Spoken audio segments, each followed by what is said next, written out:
Hello, and welcome to our December virtual multilingual family meeting. This month's topic is communicating with schools. My name is Erin Lowry. I'm an ESOL Ed Associate at John Rura Elementary School, and I'm going to be talking to you today about how to communicate with our school, John Rura.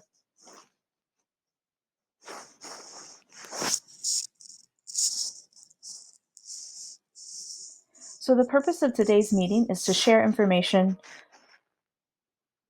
on how to communicate with school staff and what to expect in parent-teacher conferences, which are coming up very quickly here in December. So we will discuss communication supports, first steps on how to confirm staff and schedules, how to request meetings, and then parent-teacher conferences. So a couple of reminders before we begin.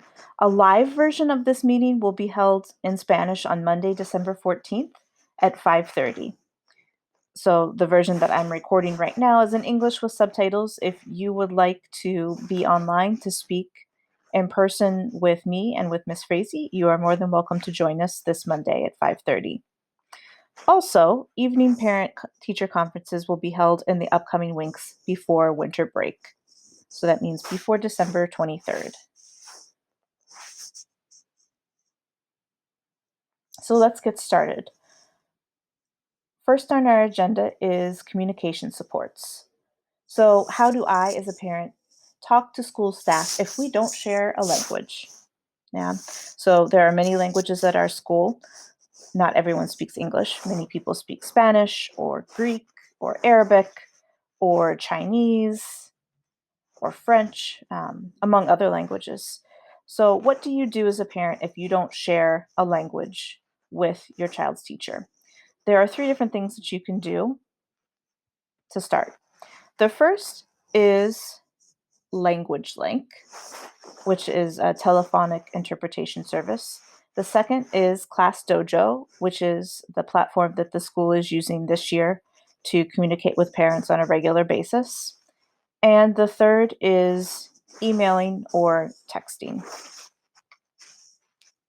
So let's talk about Language Link first. Language Link provides interpretation over the telephone with a live interpreter. But that live interpreter is not at our school. It is not an employee of our school, John Rura.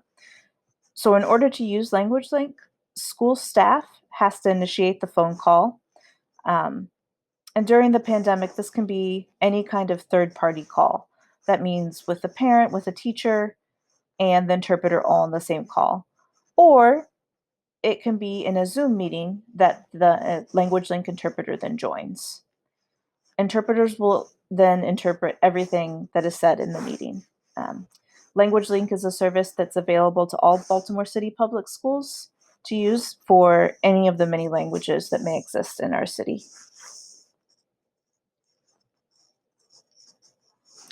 At John Rura, administrators and teachers and related service providers use Class Dojo on a regular basis to communicate with parents in a variety of different ways.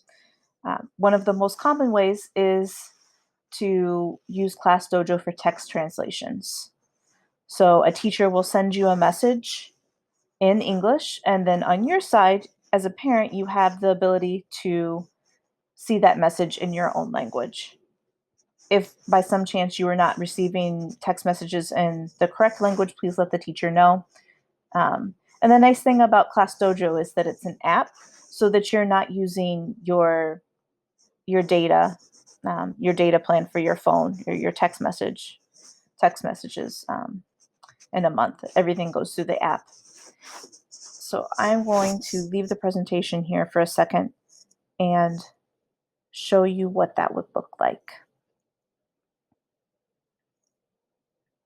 So as the parent of a child at our school, I can come over here, and right now I have mine set in Spanish, but under Inicio here, I can see any messages that the school has sent out.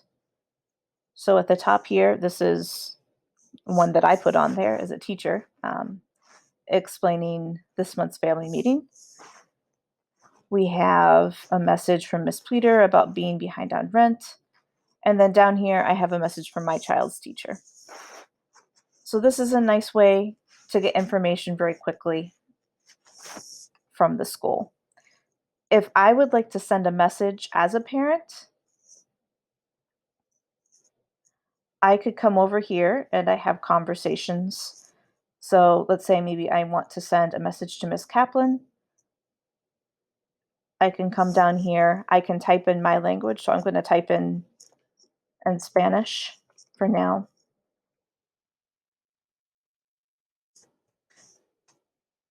Oh, you know what? I'll send a message to myself, the teacher me, right? And so I can come up here and then I can see that message. And as a teacher, that automatically pops up on my phone and on my computer. So that's a very quick way to be able to communicate with a teacher at our school. So there are also several other platforms that you can use to communicate with your child's teachers. One of those is Campus Portal, which I will show you in a minute. You can also communicate through Google Classroom. There are some options that you can set up if you have email to be able to receive a summary of what your child is doing every week, and also to be able to message the teacher. There are some people at our school that use WhatsApp, some teacher and staff members, email, and then it's also very common for teachers to text or call through Google Voice.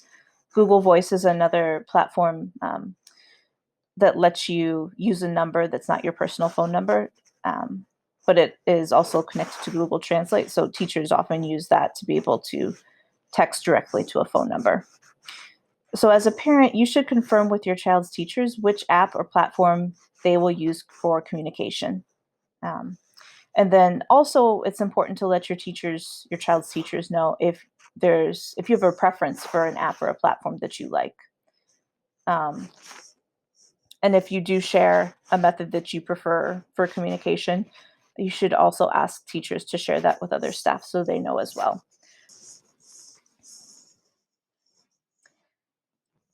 So moving on, talking with school staff about schedules. As a parent, it's important to know when teachers and other staff members are available for phone calls or video calls. So you might want to ask, do teachers have office hours for parents and students? Are office hours separate for parents or for students? How are parents supposed to contact teachers? And also, how are students supposed to contact teachers? And then, are there any after hours coach classes or other student activities that your child might be interested in? Um, Speaking about John Ruber in particular, many of our teachers do have office hours in the afternoon, and there are different coach classes that happen depending on grade level and a variety of different student activities that are taking place that are available for your child as well. But they are too many to talk about in this presentation. So please talk to your child's teacher. Sometimes there's a schedule that's posted in Google Classroom or in Seesaw, depending on the platform that your teacher is using for virtual instruction.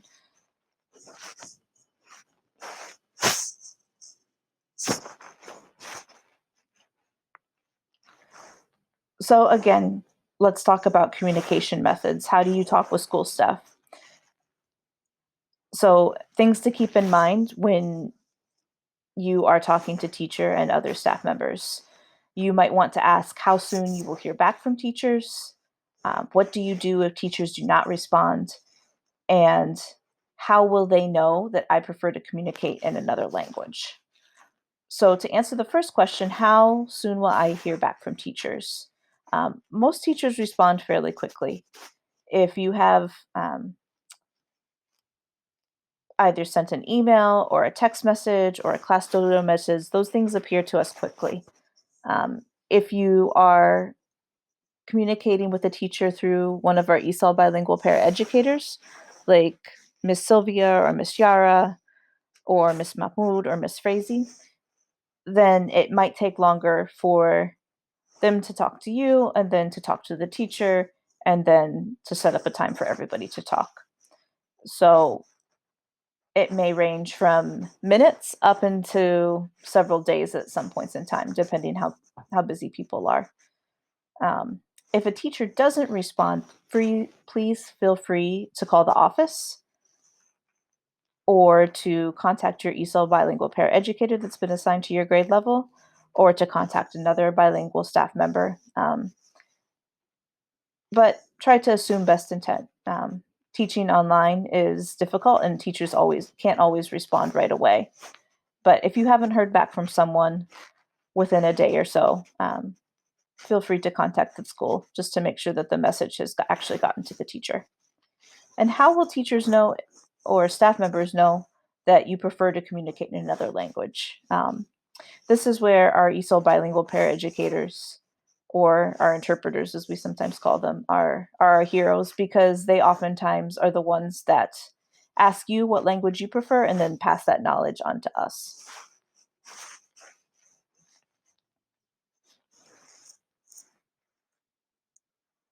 So who do you talk with about your child?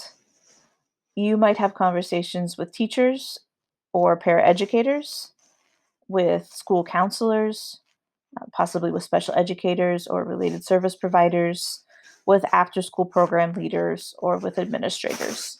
Any of those people would be members of our school community that you might talk to about your child.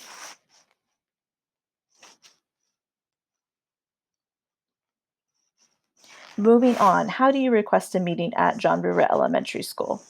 So as I mentioned before, you might send a text, you might use Class Dojo, you might email a staff member, you might actually call a teacher or a bilingual staff member. Here it says to text your language to the teacher so they know to call back with an interpreter who speaks that language. In general, our teachers know what language parents speak. If you don't get a response, as I said, staff are very busy, so assume positive intent. They might not have seen it or had time to respond.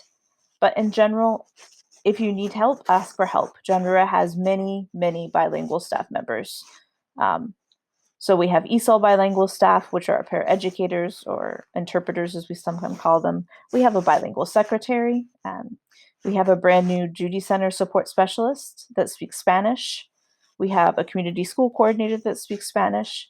We have some teachers and related service providers that speak different languages. And we also have many individuals that are interns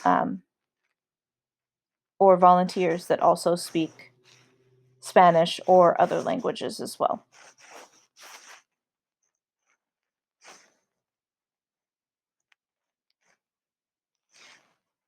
So next up is parent-teacher conferences. Parent-teacher conferences are coming up in the weeks right before winter break. So I believe the last day is December 23rd for conferences. Those are being scheduled by the ESOL bilingual paraeducators or the interpreters. So if you are interested in meeting with your child's teacher, please feel free to contact them to set up a time to talk. So thinking about these conferences, what can you ask as a parent? What can you expect to hear? And what are the next steps? Right. So when do you meet with teachers? Right now, parent-teacher conferences coming up are going to be in the evening, so after school. But teachers do have office hours, and parents are definitely free to request another time if possible. Right now, all meetings are being held virtually until schools reopen.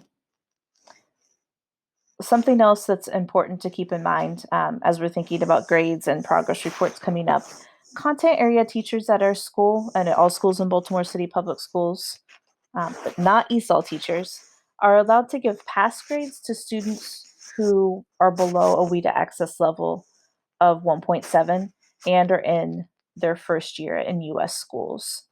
So it's like a side note, just something to keep in mind if you are the parent of a child who is new to schools in the United States.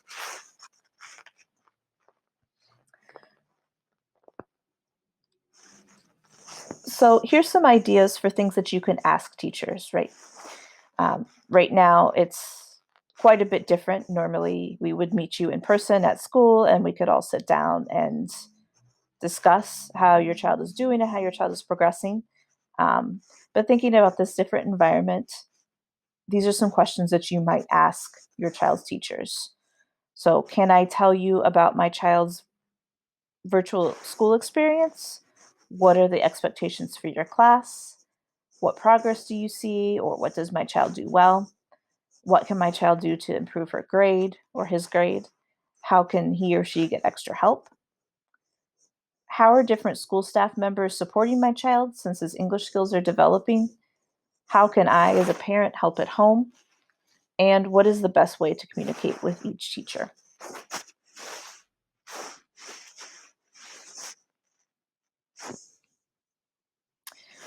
What can you expect to see or hear in parent conferences? So during a parent-teacher conference, teachers might discuss a summary of the class expectations. They might show you examples of your child's work or your child's reflection on their own progress. They may give you a list of assignments that are turned in or a list of assignments that are missing. They will provide descriptions of what they as teachers are doing to help your child learn, especially if your child is an English language learner. They may give suggestions on how a student can continue to work at home or catch up on assignments. Um, they may provide suggestions of additional resources that are available to your student, whether that be through our school, John Rura, through the district, or through our larger community in Southeast Baltimore. They may also provide information on teachers' availability to help students or answer questions after class hours, and they may provide follow up or next steps.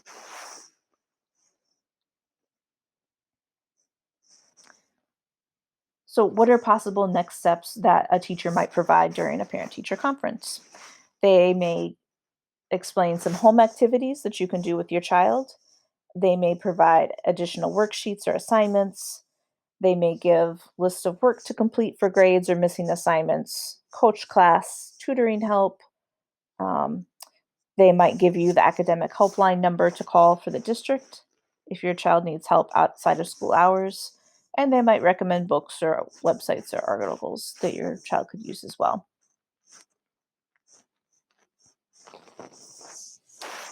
Okay, so next steps, thinking about home language literacy development. Since this is an ESOL meeting for students who are learning, for the parents of students who are learning English as a second language or another language, we also think that first language development is continually important. So, improving one's skills in their first language will definitely help students learn a second language. For you as parents, that means that um, continuing to communicate in your own language at home is important. So, talking to your child as much as possible in your language about cooking, about shopping, about whatever you're doing during the day. Okay. Um, Also, providing community support. So, making phone calls or video calls to other family members who speak the same language. And as I've mentioned in other meetings, the Enoch Pratt Free Library has some really awesome resources that are free for everyone to use. Okay, so to finish up our meeting here, um, I just wanted to remind you that the district does post many resources and updates for parents on its website, www.baltimorecitysschools.org/parent. The calendar is also on there, and remember that up in the upper right-hand corner of that website, you are able to translate the webpage into several different languages.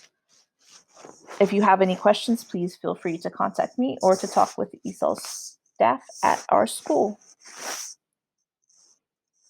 I'd also like to remind you that in addition to this meeting, the district is hosting larger family meetings around the same topics. Upcoming on December 15th, there is a meeting in French, and then on December 22nd at 4, there is a meeting in Spanish. I will post those links in Class Dojo for you if you are interested in attending. Okay. And finally, again, I would just like to remind you that this meeting that is posted here will be held live in Spanish on Monday, December 14th at 5:30 p.m. So if you have any questions or comments, you are welcome to bring them to us there.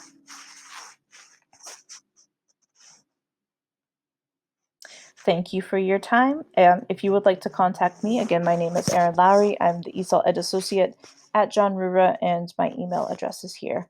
Thank you so much for watching, and I hope the information will serve you well.